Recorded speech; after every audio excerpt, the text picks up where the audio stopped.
I was one that 1%.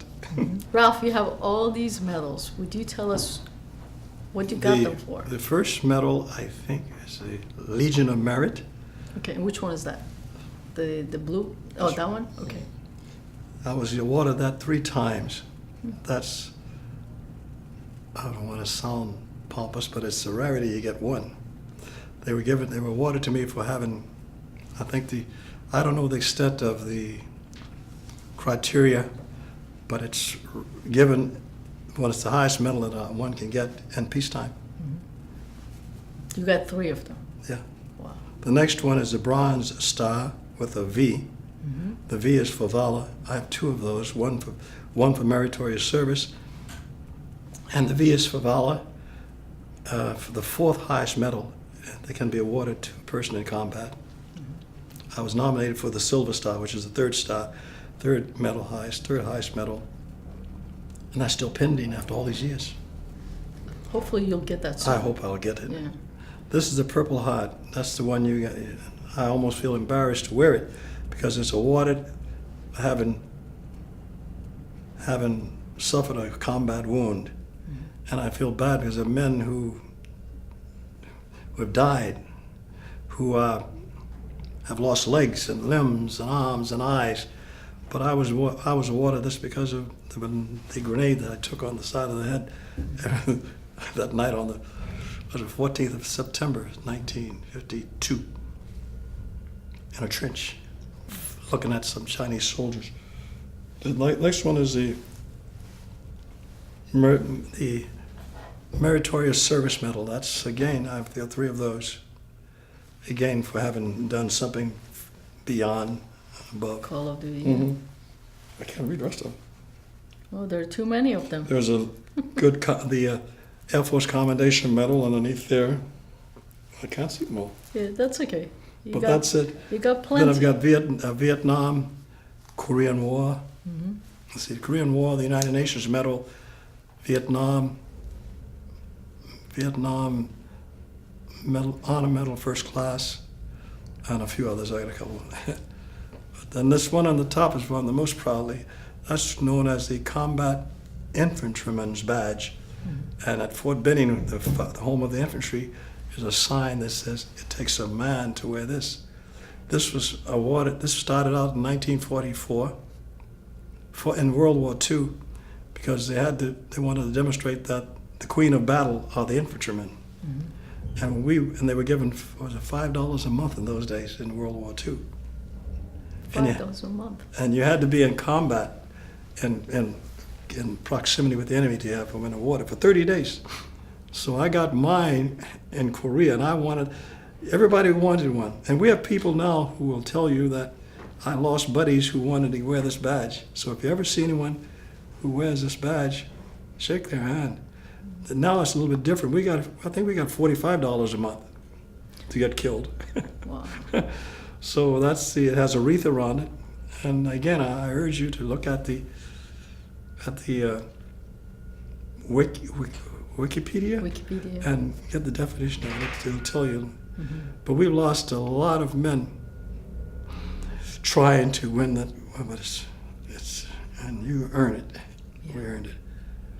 Obviously, I mean, I'm personally very proud of you. I'm proud of.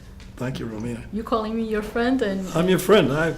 You're one of the nicest friends I've ever met, and it's been a professional level. I just love you. You're a great person. And I'm willing to help out. I should tell you this. You got away from me.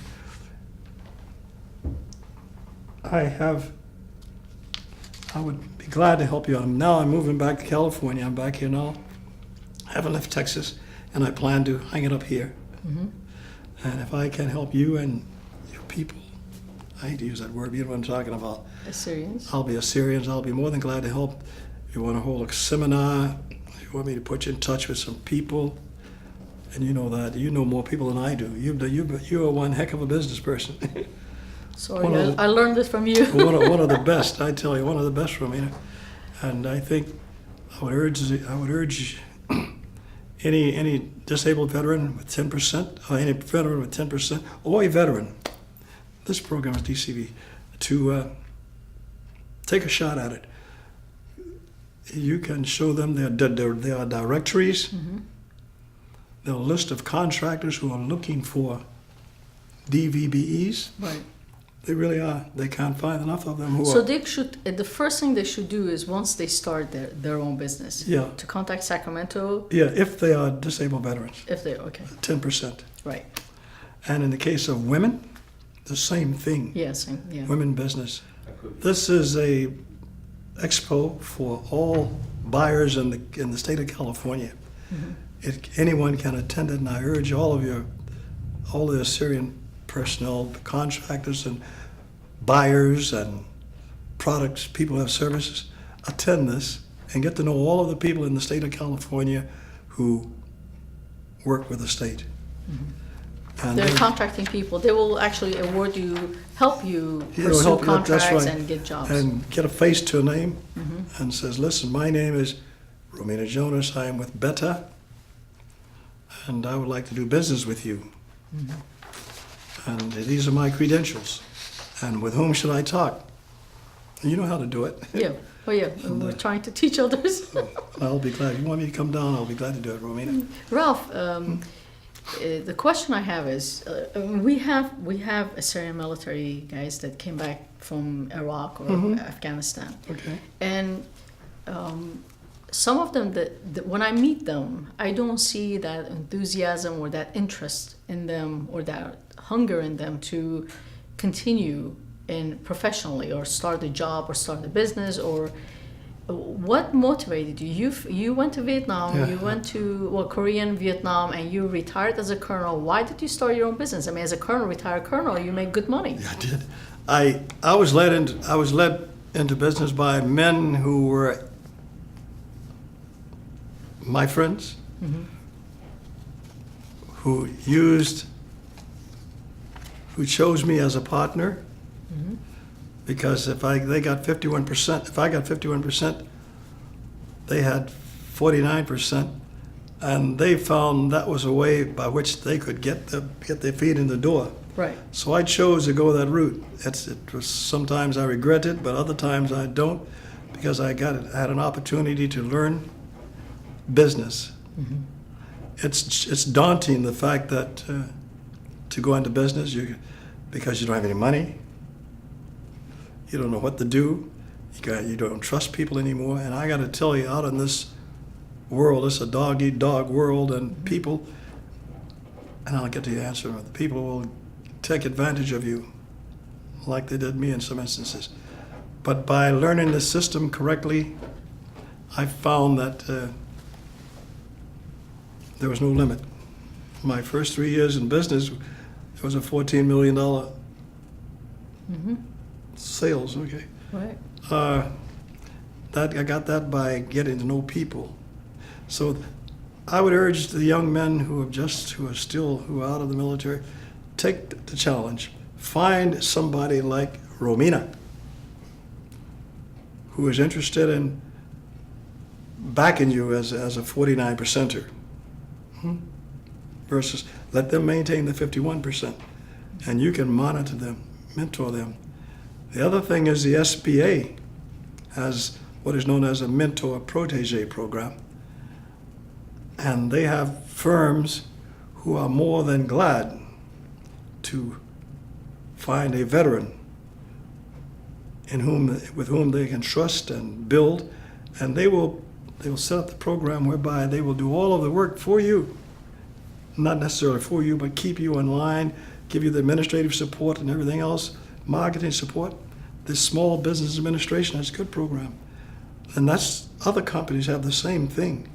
Raytheon, Lockheed, Boeing. all of them have these, and you're not going to do it by yourself. They aren't going to let you do that, but that's their money you're spending. I would urge them to do that, and if you want me to, sometimes you get a batch of them around, I'll talk to them. Okay. But I didn't need to go into business. I could have done anything I wanted to do, but I just felt I want a challenge, and I'm still doing it. You're 83. You're still doing it. I'm an old man, and I'm still out there trying to. I find this is America. Yeah. And America's a great place. I can't think of another place in the world like this. I know you have varying opinions, but God, we've got opportunities. look at what's happening in south of our border. Yeah. People are dying to get in here. Yeah. Where we were living, where I was stationed in, where I lived, my office was at 630 Sansom Street. And I had trouble in the mornings getting to my office. Because of the homeless. No, because of people trying to get into America. Oh, I'm sorry. On Sansom? Oh, it's Yes. close to the immigration That was the office. immigration office. Immigration's office. And yeah. I had one morning, I had a fight almost. The guy, well, you getting in line. Where are you from? I'm from Manchuria. Well, no, and yet you go around, then you go to the other place, you can't find but a few people trying to get out of here. Yeah. And It is a land of opportunities. it is, no matter honest how to you- God, I can't, and not only do not only the Assyrians have faced that challenge, most people don't know. And the other thing is the Small Business Administration has classes, and they will tell you and teach you how to go into business. So find someone who is interested, who doesn't seem as if he or she is going anyplace, and say, listen, I'm going to teach you. Be a challenge. That's But- if they're willing and ready to take it. I mean, it requires not only skills, but confidence, That's right. motivation, passion. Although we get it out of, I can stir them up a little bit. I think I can. You can. I would urge that I didn't have to go into business. I was doing very well. But I just wanted to try it. I've tried it for the last 20 years. Yeah. And I'm doing very well. As a matter of fact, I'm headed now down to Santa Maria to deal with my friend who we just won a contract last year in the GSA down there. The other thing is, look at the GSA schedule. They have one for the state of California called, what is it? What's the one for California? It's a complimentary. If you have a GSA. Oh, Huh? DGS? No, it's not. No. It's something else, but you don't even have to have a GSA schedule. It's the same thing for the state of California. Okay, I don't know about that one. Yeah. It's, Well, GSA stands for General Services Administration. yes, but the state of California is the same thing. Okay. This is It has its own GSA. it's a GSA, and if you have a GSA I schedule, thought it is DGS, no? it's part of the Department of General Services. But Yeah. the other opportunities for disabled veterans is with the federal government. You have known as a service disabled veteran-owned business. That's the program that the federal government has set up aside for service disabled veterans, 10%. Right. And you can find the major contractors who are bidding on federal work and get on their teams, either as proposals or otherwise, and Because it's a requirement, actually. it's a requirement, The yeah. contract requires the prime contractor That's for the prime. to give a percentage of their contract to a That's disabled right. veteran. That's right, it must. So whether they like it or not, they have to bring in a That's right. disabled veteran. That's right. So it might as well be one of you One- guys, one of us. That's right, and I think you should, again, SAME, Sammy? Society of American Military Engineers, 29,000 members around the world, huh? Some of whom are in Iraq doing business right now. Yes. Some of whom are doing business in Oman, Saudi, Europe, Asia, Africa. Part that Okay, just- SAME is known as the Society of American Military Engineers. It was organized in right after World War I, because the infrastructure needs for the military were so great that the Corps of Engineers could not do it. So the U.S. Army Corps of Engineers created this organization called SAME, and the name itself will frighten people away because you think that you need to be a military engineer, which is not true. There are firms in there that perform work in areas of environmental security, anything that does. Yeah, I was a member, and Yeah. I'm not in the military. That's right. And you had access to a lot of people, and you can market your wares there. And every major contract, every contract, has to have a service disabled veteran on it. And they were willing to take you on it. I mentioned Parsons Brinkerhoff. Yeah, that's an area. The other thing is GSA. If you have somebody who has had business for 3 years, I think you're qualified to participate. Show I'm looking for words now. You show Qualification? You show some evidence that you have been in business. For 3 years. For 3 years, I think You're so. qualified. And they can't get enough service disabled veterans. Yes. They They're cannot. actually looking for them, and there's tremendous amount of money out there Yes, to be actually earned absolutely. on contracts. That's right. And you don't have to be a contractor either. You don't have to be a contractor. It could be any kind of business. It could be laundry business. It could be That's right. painting. It That's could be right. janitorial. It could be any business Anything. And that you can, as a business person, as a disabled veteran or DVB, you can participate and get piece of the action. You could get a percentage of the contract. that's right. And I did. There are inordinate amounts of opportunities out there for veterans. And if you're interested, you can contact ANB, and we will also provide them with your contact information if you Sure. don't mind, and then Anytime you can you give them like. some advice, Uh, some guidance. Just call me. I don't know whether I'll give you any guidance, but I'll do what I possibly can. If you think what I'm doing is okay, is worthy, I'll be more than glad to. Now that I'm on the West Coast. So, Ralph, anything else you want to add?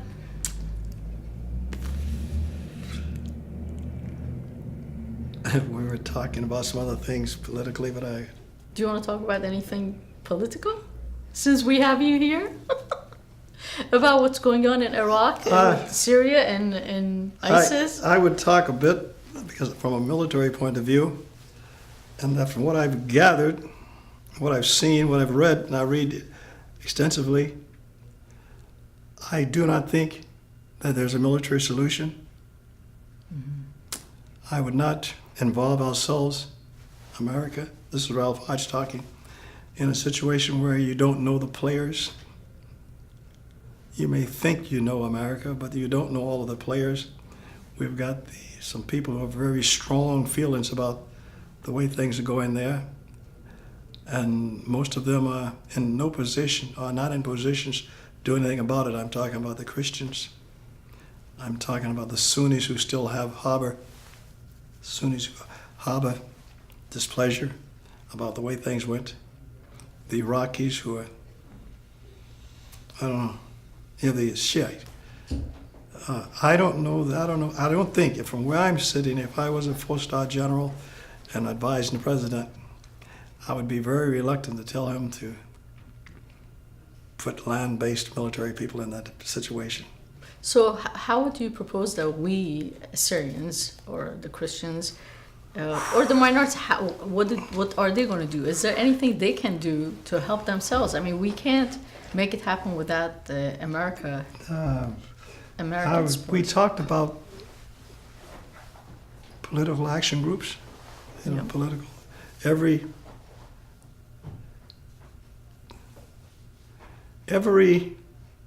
group in this country has access to politics. And the groups who are making things happen usually are non-profit organizations, and they form political action committees. You are a minority in a sense in terms of politics, but there's so there are others out here. You've got a social media here that could do wonders, and I would talk to you off camera on that, but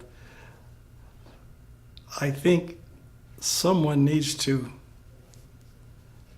and there are probably people doing that, advise our leaders in the State Department that there are certain things that the Christians can do that could make things a lot easier. But that means that America has to get involved and support us somehow. only from a tangential point of view, Right. not Not directly. with the directly, military indirectly. support. And it can be done. It's being done.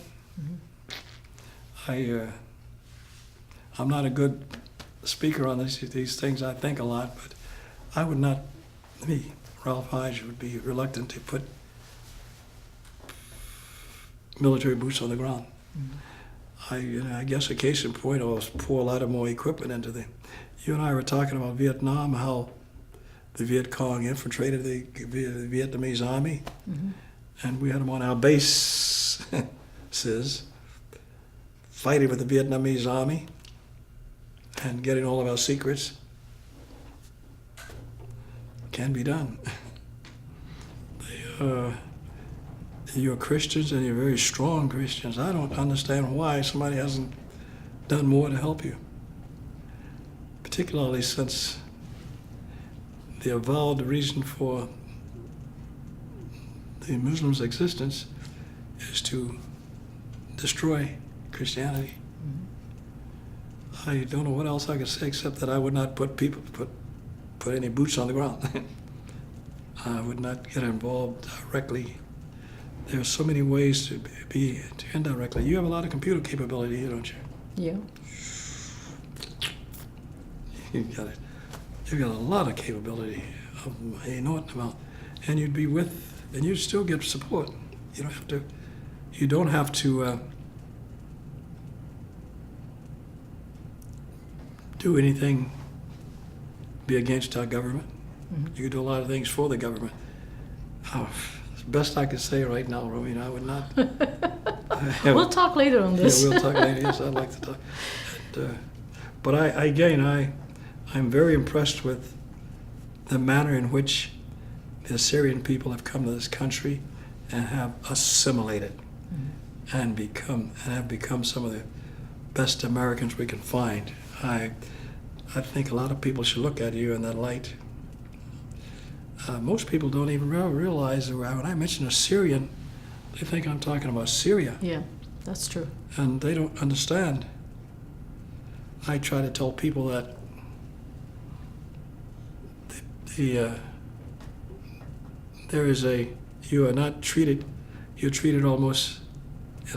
almost discriminated against by the Iranians. I say that. But people don't understand that. I would suggest that America take a look at this group of people and utilize their talents, and you've got plenty of it. Plenty of them. Well, on that note, Ralph, thank you very much for being on our show. Well, and you have honored us, and I really have enjoyed our conversation. Well, thank you, Romena, and I hope that I've lived up to all that advanced billing you gave me. And good luck and Godspeed, and again, if I can help you out, please don't hesitate to call your Ralph. And we will actually, if you don't mind, we will actually provide our audience with your email address, at least. Sure. My email address is spurmax, SPURMAX